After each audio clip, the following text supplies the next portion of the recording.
is not the body. You with me?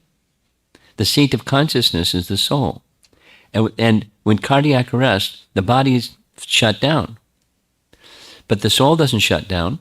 The soul was above the body, looking down, seeing everything and hearing everything. The consciousness from the soul was working without, the instruments of ear and eye and the other senses, but because the seat of consciousness was able to perceive it. He came up with, in the book that he wrote on this topic, there are some number, 150 different reports of other patients through other surgeons that had out-of-body experience. So he wrote, I don't want to say this, but I can't reach any other conclusion. And there's a whole bunch of other books. I'm going to tell one more, another OBE book.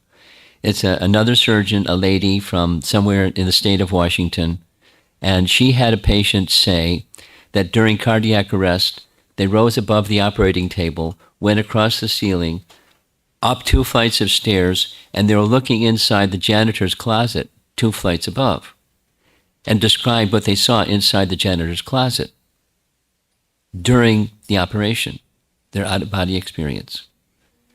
And the lady doctor said, this is crazy. So she went to find the janitor, and she said, well, the closet is locked. And in fact, I just rearranged everything in the closet. So what the person saw is exactly, they said just on the ledge above the closet, there's a pair of sneakers that had different colored shoelaces. And the patient described the shoelaces. You can't see them from inside. It's above, on a little ledge above the closet.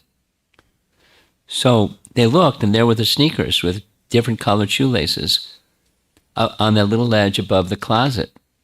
In other words, the person wasn't making it up. They had an out-of-body experience.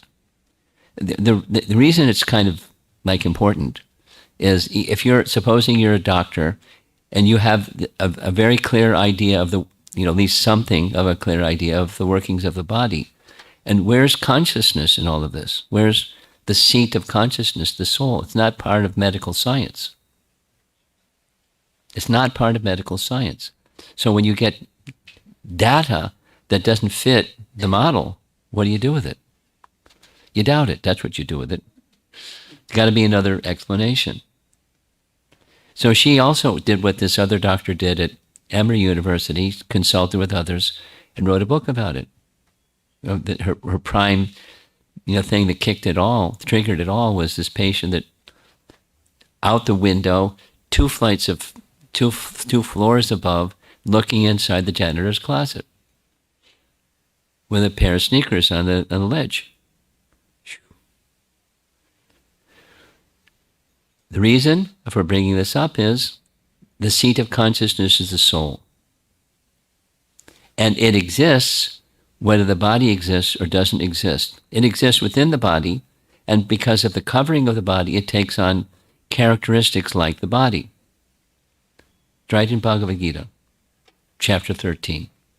Supposing, for example, a soul takes the body of a dog. What's the consciousness? Woof, woof, bow, wow. Wag your tail and chew on bones. That's what dogs do. That's not what souls do. It's what the body does. Or one becomes a king. One sits on the throne and tells people what to do. That's what kings do. So depending upon the covering, consciousness is colored or covered, but it's not the seat of consciousness. The body is not the seat of consciousness. It's not who we are.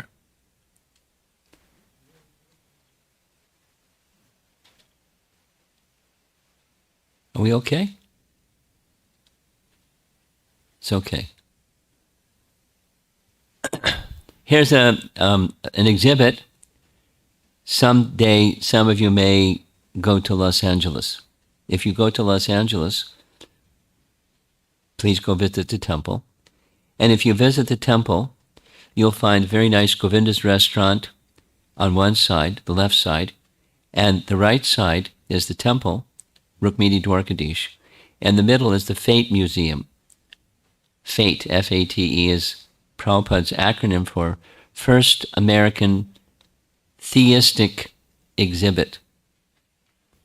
Theistic exhibit. Prabhupada instructed some of his disciples who were artistic, but had never done anything like this before, to go to India, to go to Calcutta, where they make dolls or models of people, of deities, of Durga and Kali and things.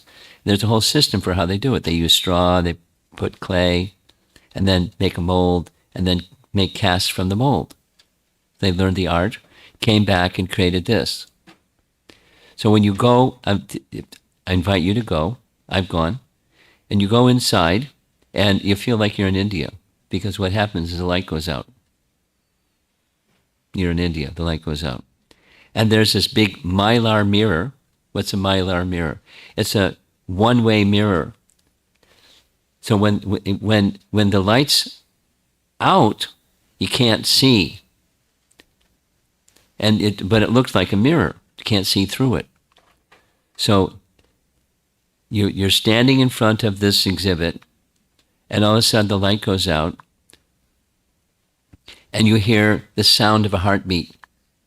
Thud, thud, thud, thud, thud, thud, like that. And then a spotlight goes on to the little baby that's born. No, the baby that's still in the womb. And that's the heartbeat. And there's a little light that's on.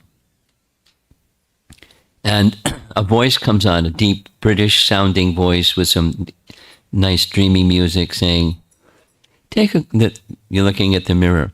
Take a good look at yourself. Who are you, really? Are you that body? Thud, thud, thud, thud.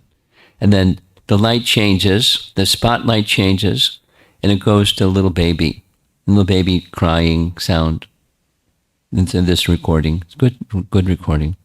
And then that light goes out, and this little boy babbling like little boys will do.